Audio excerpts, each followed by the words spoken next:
passé au Sympo Promamec sur l'automatisation de la ventilation en réanimation, qui est un sujet qui porte énormément à polémique.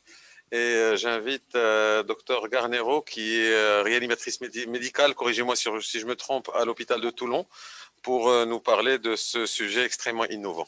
À vous la parole. Merci aux organisateurs de la Société marocaine d'anesthésie réanimation pour cette invitation. J'aurais préféré être avec vous, hein, ça m'aurait permis de revoir ce Maroc que j'aime tant, mais bon, je vais le faire depuis chez moi. Donc effectivement, ce symposium est... Alors attendez, je n'arrive pas à passer les diapos, je suis désolée, je vais voir pourquoi. Voilà, excusez-moi. Donc, ce symposium est effectivement organisé par Hamilton Medical et Promamec. Donc, actuellement, nous faisons confiance à l'automatisation dans les avions pour nous amener d'un point A à un point B. Nous faisons confiance à nos GPS en voiture pour nous amener d'un point A à un point B. Alors, pourquoi ne pas faire confiance aux ventilateurs pour amener nos patients de l'intubation jusqu'à l'extubation? En mode conventionnel, vous avez l'habitude de régler tous les paramètres du ventilateur pour atteindre les cibles que vous vous fixez implicitement. Mais ces réglages fixes ont comme résultante des paramètres qui sont fixes au cours du temps et qui ne s'adaptent pas aux patients. En mode automatique, le paradigme va un petit peu changer. Nous n'allons pas réfléchir aux réglages, mais aux cibles que l'on veut atteindre, comme un pilote automatique dirait à son avion qui veut atterrir à Rio de Janeiro. Et le résultat, comme vous le voyez ici, est un réglage qui est très labile au cours du temps parce qu'il s'adapte en continu aux patients. En mode conventionnel, en ventilation, pour régler la capnie, vous avez l'habitude de régler le volume courant et la fréquence respiratoire.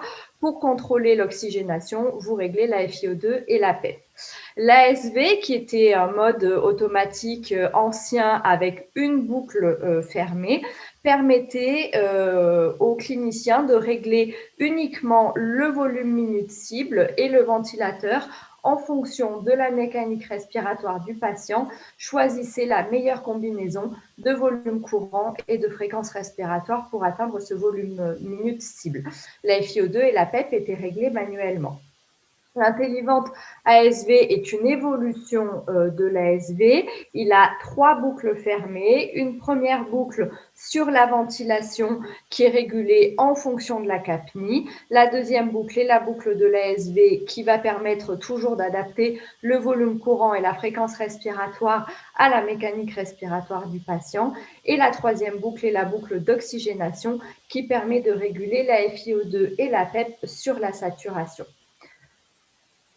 Ici, nous avions comparé le nombre de réglages en ventilation conventionnelle versus le nombre de réglages en Intellivent. Ceci, c'est le nombre de réglages par jour. Vous voyez qu'en ventilation conventionnelle, on change les réglages très peu de fois chaque jour, alors que l'Intellivent, lui, va changer à peu près 2360 fois les réglages du ventilateur par jour.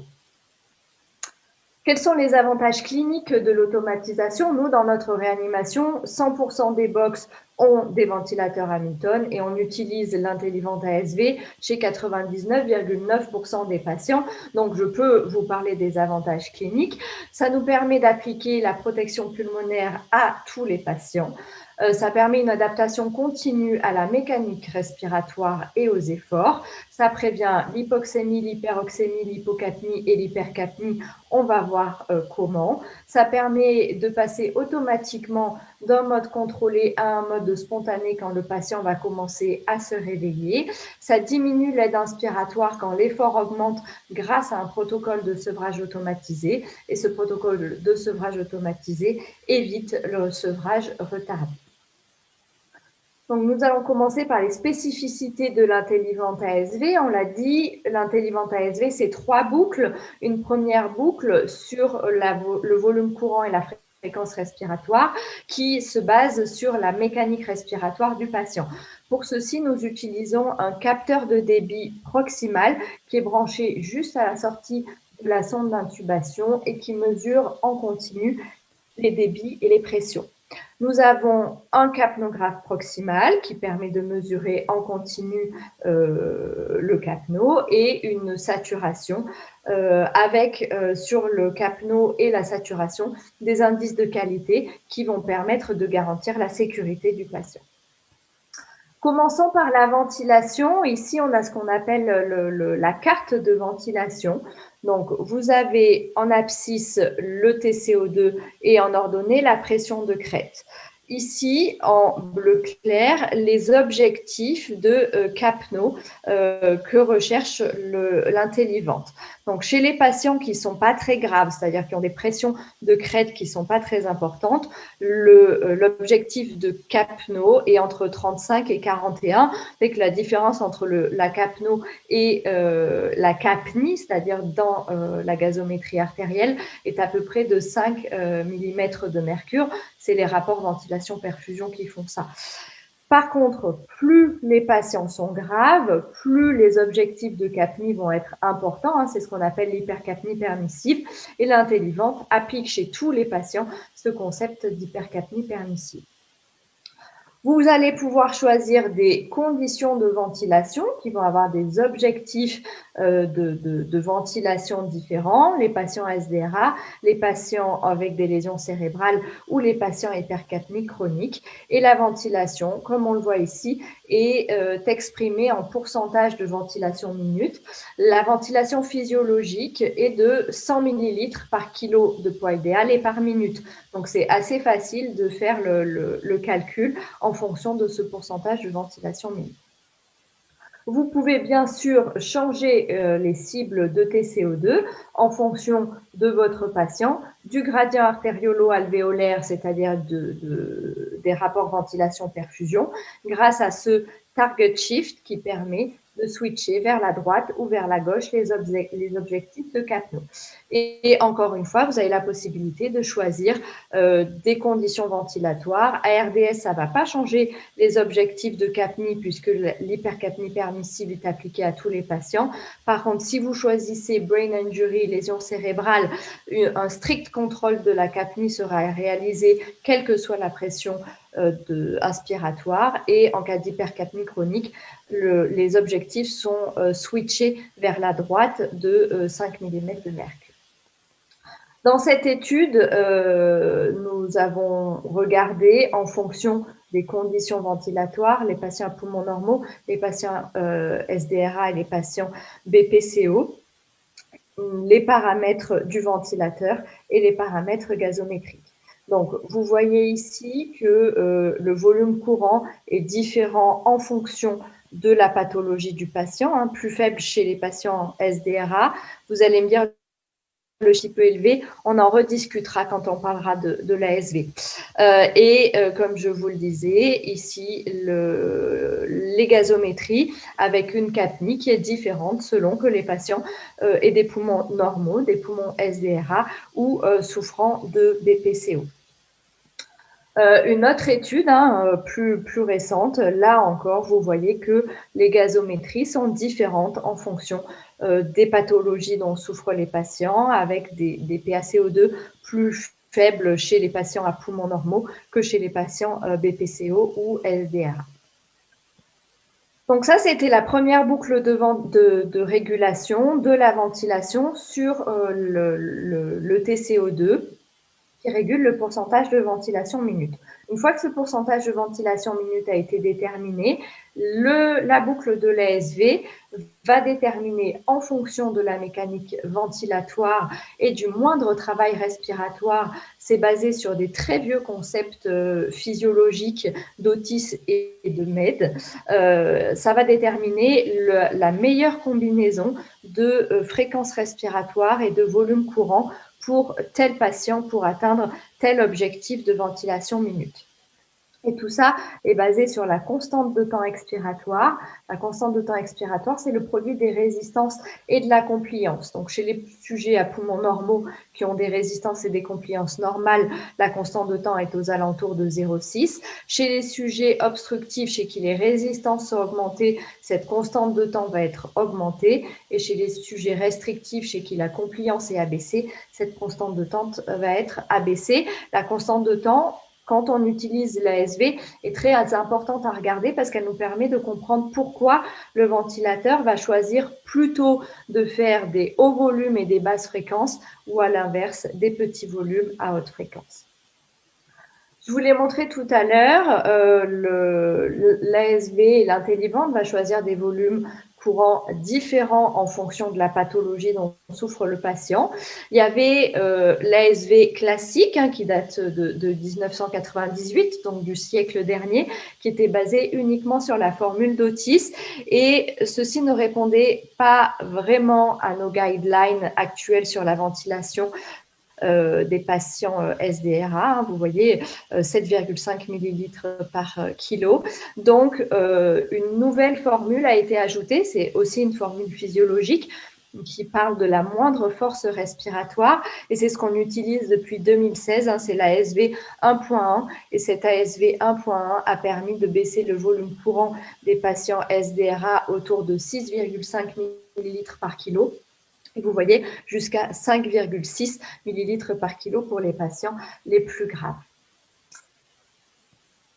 Dans cette étude, donc, nous avions regardé le volume courant et les pressions de plateau utilisées par l'Intellivent ASV 1.1 chez les patients à poumons normaux, SDRA et BPCO. Vous voyez que les volumes courants sont différents en fonction de la pathologie.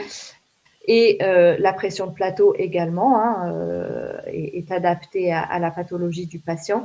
Et surtout, ici, ce sont les patients SDRA en fonction de leur gravité. Vous voyez que plus les patients souffrent de SDRA sévère, plus le volume courant est réduit, avec ici, chez les patients SDRA sévères, un volume courant inférieur à 6 millilitres par kilo. Et des pressions de plateau dans le même temps qui restent inférieures à 30 cm d'eau, ce qui est la recommandation actuelle. On s'est intéressé toujours dans cette même étude à la driving pressure et au mechanical power, qui sont un peu les nouveautés dans la ventilation protectrice. Vous savez que le chiffre magique de driving pressure, c'est 14-15 cm d'eau. Donc ici, patients à poumons normaux, SDRA et BPCO, la driving pressure est inférieure à ce cutoff, à ce chiffre magique chez tous les types de patients. Ici, les patients SDRA selon leur sévérité, et là encore, la driving pressure est inférieure à 14 cm d'eau. Donc voilà pour la ventilation. Première boucle, régulation de la ventilation sur le TCO2. Deuxième boucle, régulation du volume courant et de la fréquence respiratoire sur la mécanique respiratoire du patient. La troisième boucle, c'est l'oxygénation, donc le réglage de la FiO2 et de la PEP en fonction de la saturation. Ici, la carte d'oxygénation. Donc, vous avez en bleu clair les objectifs d'oxygénation, donc entre 92 et 96 pour les bas niveaux de PEP, entre 5 et 10 cm d'eau, et le concept d'hypoxémie permissive, c'est-à-dire que plus les patients sont graves, plus on veut éviter l'hyperoxémie qui est appliquée ici. Et plus la PEP augmente, plus les objectifs de saturation sont bas. Vous avez 4 zones dans cette carte d'oxygénation. La première zone, ce sont les objectifs. Donc ici, la FiO2 et la PEP vont être adaptés finement pour atteindre strictement le milieu de la cible. Ensuite, 2 zones en dessous et au-dessus de la cible où la FiO2 et la PEP vont être adaptées lentement pour atteindre la cible.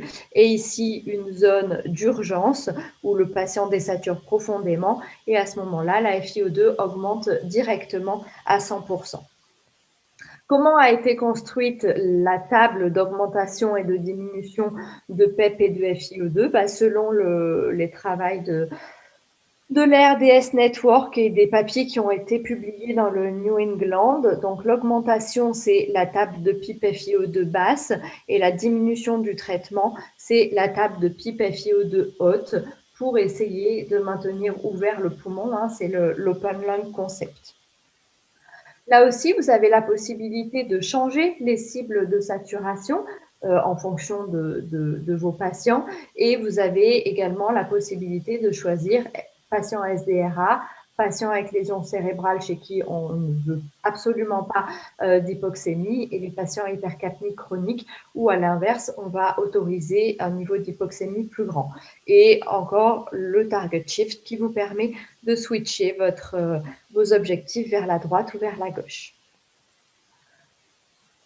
Est-ce que ça marche bien? Oui, nous avions fait cette étude qui observait les gazométries en mode conventionnel et en Intellivante, 30 patients dans chaque groupe, plus de 300 gazométries. Et vous voyez qu'avec l'Intellivante ASV, il y a peu de patients avec de l'hyperoxémie ou de l'hypoxémie.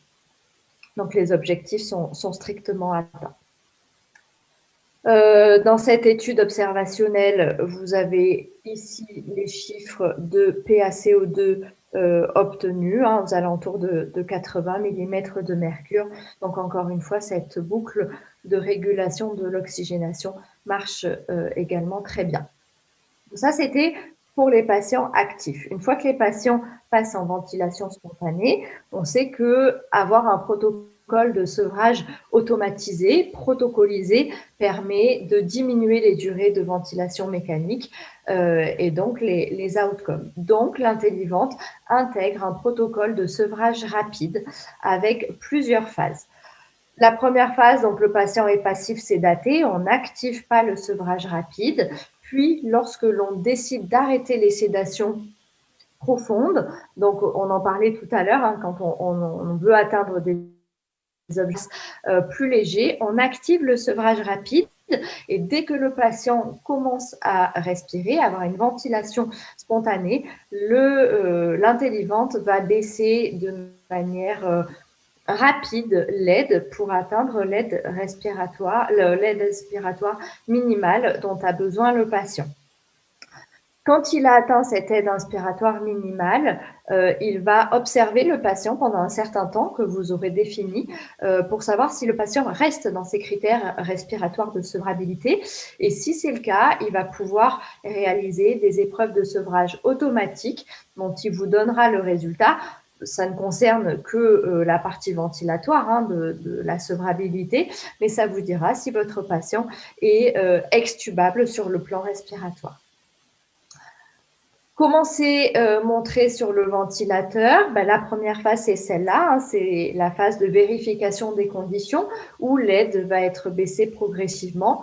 Vous voyez ici, en Intellivante et en ASV, la réduction de l'aide est traduite par la réduction du pourcentage de ventilation minute.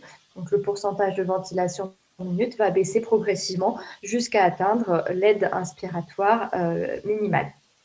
Ensuite, on atteint une phase d'observation, c'est-à-dire que notre patient a atteint nos critères respiratoires de sevrabilité, mais on veut être sûr qu'il reste un certain temps dans ces critères respiratoires de sevrabilité. Dans notre unité, on utilise 30 minutes, mais vous pouvez choisir en fonction de vos protocoles le temps que vous voulez observer le patient. Et si le patient est resté le temps défini dans ses critères respiratoires de sevrabilité, à ce moment-là, il va pouvoir faire une épreuve de sevrage automatique qui est une réduction de l'aide entre 5 et 7 cm d'eau et une PEP à 5 cm d'eau. La FiO2, elle, est toujours régulée automatiquement sur la saturation et l'augmentation de la FiO2 est un des critères pour arrêter l'épreuve de sevrage. Parce que cette épreuve de sevrage automatique a des critères qui la font arrêter ou au contraire, si le patient reste dans tous les critères pendant le temps défini. Nous aussi, dans notre unité, on a choisi 30 minutes, mais si vous avez l'habitude de faire des épreuves de sevrage d'1 heure ou 2 heures, vous pouvez le définir comme tel. Si le patient est resté dans tous ces critères-là pendant le temps défini, à la fin, le ventilateur va vous dire épreuve de sevrage réussie ou épreuve de sevrage arrêtée. Pendant le sevrage, la synchronisation est très importante. On sait qu'en réanimation, les asynchronies augmentent la durée de ventilation mécanique, augmentent le taux de trachéotomie et il y a une tendance à l'augmentation de la mortalité. Donc cette synchronisation est très importante. Dans cette autre étude, ils avaient réussi à montrer une augmentation de la mortalité en réanimation hôpital chez les patients ayant des index d'asynchronie élevés. Donc la synchronisation est un paramètre très important en réanimation. L'Intellivent et tous les ventilateurs Hamilton ont des paramètres de synchronisation qui peuvent être automatisés. Ceci s'appelle l'IntelliSync Plus. C'est une analyse continue des courbes de débit et de pression. C'est non invasif comme méthode. Ça va regarder en continu les variations de débit et de pression pour définir à quel moment le patient débute son effort inspiratoire ou termine son effort inspiratoire. Ici, vous avez le même patient avant activation de l'IntelliSync Plus, donc avec du cyclage prolongé. On voit ici la fin de l'effort du patient et ici un effort non récompensé. Chez ce même patient, après activation de l'IntelliSync Plus, le cyclage est adapté et nous évitons ces efforts non récompensés.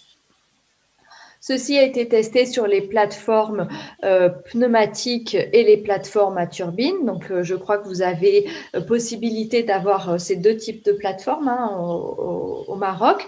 Donc, sur les plateformes G5 S1, l'IntelliSync Plus diminue les inspiratory trigger délais, donc les délais de déclenchement inspiratoire, les efforts non récompensés et les déclenchements retardés. Et sur les plateformes C, donc les turbines, on a également des meilleurs triggers inspiratoires et expiratoires.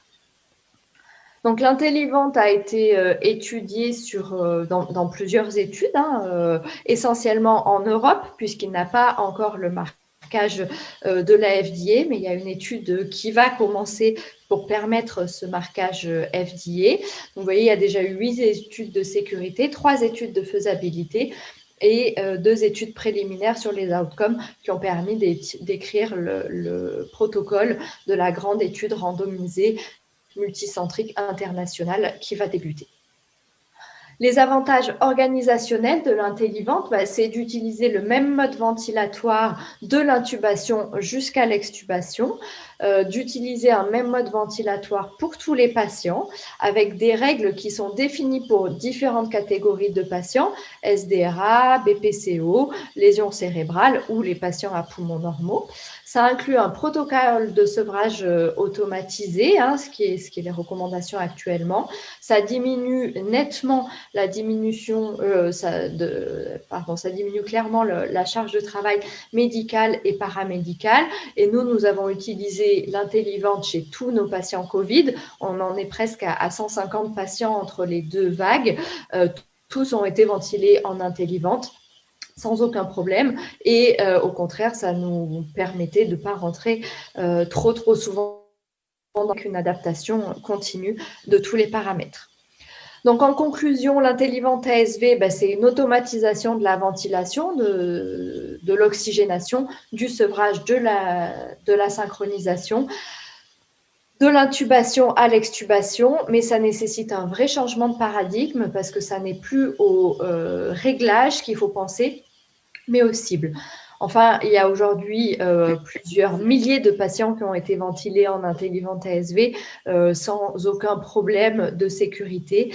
Donc, je pense qu'on peut largement avoir confiance en ce mode, tout comme on a confiance dans les pilotes automatiques ou les GPS aujourd'hui. Et je vous remercie de votre attention. Merci beaucoup pour cette présentation à propos d'une machine que j'ai le plaisir de connaître au quotidien. Si je devais en discuter, on pourrait rester pendant des heures à en parler. Mais je vais me limiter parce on est, euh, on est limité par le temps. Alors, j'ai quelques petites remarques déjà pour préciser. Je suis un grand fan de tout ce qui est outils pouvant nous aider à mieux traiter nos patients, utilisant notamment l'électronique, l'intelligence artificielle et compagnie. Ceci étant, je me permets de vouloir mettre des garde-fous parce que pour des professionnels entraînés, ce sont des outils extrêmement utiles. Par contre, entre des mains non expertes, ça s'apparente à de la sous-traitance du soin à une machine et là, ça devient dangereux. Parce que j'aime bien le parallèle que vous avez fait avec le monde de l'aviation. On utilise bien des pilotes automatiques dans les avions, mais à ce jour, on n'a pas encore d'avion totalement autonome sans pilote à bord. Et puis, il faut savoir piloter avant d'utiliser un pilote automatique. Clairement. Et en plus, le sevrage, notamment la ventilation au long cours et encore plus le sevrage, j'allais dire qu'à ce jour, je ne pense pas que la technologie soit suffisamment avancée pour tenir compte de l'ensemble des paramètres. Un exemple très simple, juste l'expression sur le visage du malade est une donnée que le clinicien aura et que la machine n'a pas moyen d'exploiter. C'est juste un exemple pour illustrer. Mais ce que je veux dire que moi, j'adhère totalement à l'utilisation de ce genre d'outils pour nous aider, mais absolument pas pour juste appuyer sur bouton ventilation au long cours et ensuite appuyer sur le bouton allez, sevre-moi ce malade, je reviens une fois qu'il sera sevré. C'est le message qui risque d'être mal interprété que je voulais préciser. Je ne sais pas ce que vous en pensez. C'est pour ça que j'ai essayé d'insister sur le fait que ça nous permettait de connaître les critères respiratoires de sevrabilité, mais effectivement, ça ne nous donne pas l'état d'agitation, la dépendance au vasopresseur, l'état de conscience, parce que des patients peuvent être sevrables sur le plan respiratoire, mais pas du tout conscients sur le plan neurologique. Donc, encore une fois, ça nous donne des outils et ça permet peut-être plus rapidement de se dire tiens, ce malade, je peux arrêter peut-être les sédations courtes, le diprivant parce que il est arrivé dans des critères respiratoires de sevrabilité, mais effectivement, ça n'est que cette partie-là que ça analyse et pas du tout tout ce que vous avez ailleurs. Donc, bien sûr, ce sont des outils. Notre manière d'avoir implémenté l'Intelli-Ventre dans le service a été, déjà, on était des utilisateurs de l'ASV, donc on avait l'habitude de regarder pourquoi l'ASV ventilait ce patient de telle ou telle manière. Mais après, quand on a commencé à utiliser l'Intelli-Ventre, on n'a pas commencé par le SDRH chez un patient BPCO. On a commencé par le patient en post-op, par l'intoxication médicamenteuse volontaire, qui étaient des patients qui étaient simples à ventiler pour prendre confiance, pour savoir, nous, qu'est-ce qu'il fallait qu'on monitore, comment on devait former notre personnel paramédical à la surveillance de ce mode-là pour après implémenter sur des patients plus graves. Et aujourd'hui, on a une expérience qui est suffisante pour arriver à ventiler 100% de nos malades en Intelli-Ventre. Mais effectivement, il faut pas se dire tiens, celui-là, je sais pas, j'arrive pas à le ventiler, je sais pas comment il faut faire, donc je vais mettre l'Intelli-Ventre et ça va marcher. C'est comme ça qu'on court à la catastrophe. Parfait.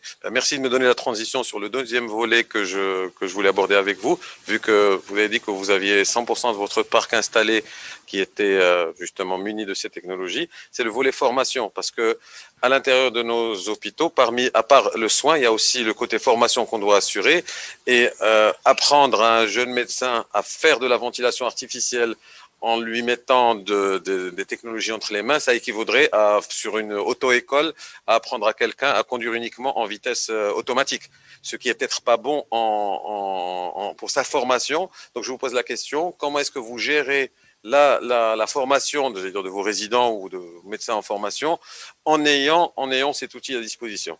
Alors, on a 2 simulateurs déjà qui nous permettent de leur apprendre à se servir de cet outil. Après, encore une fois, ça n'est pas parce que on va régler des cibles qu'il ne faut pas regarder comment le patient est ventilé. Et au contraire, je crois que ça nous a beaucoup appris sur la physiopathologie respiratoire générale parce que c'est pas.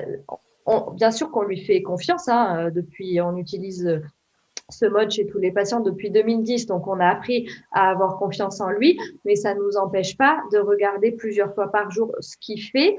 Et je crois que les internes apprennent une physiopathologie que peut-être ils apprendraient différemment. Mais la formation se fait sur simulateur. Ils ont 6 sessions de formation sur simulateur Quel avant. type de simulateur, Aude, s'il te plaît? C'est les simulateurs Hamilton, hein, c'est le Virtuvant qui est disponible sur les ventilateurs Hamilton ou qui est disponible aussi sur le site Hamilton Médical. Vous pouvez télécharger un simulateur sur votre ordinateur et après rentrer des conditions de ventilation ou des événements et ça vous montre comment va réagir l'intelligence. Merci beaucoup. Enfin, comme je l'ai dit tout à l'heure, le sujet est passionnant. Si en plus on commence à parler simulation aussi bien avec Arsène, on est là jusqu'à demain matin, donc on va devoir s'arrêter là. On vous remercie énormément pour cet exposé extrêmement clair et on va enchaîner sur le sympo suivant. Merci beaucoup, Aude. Merci. À très bientôt. Au revoir.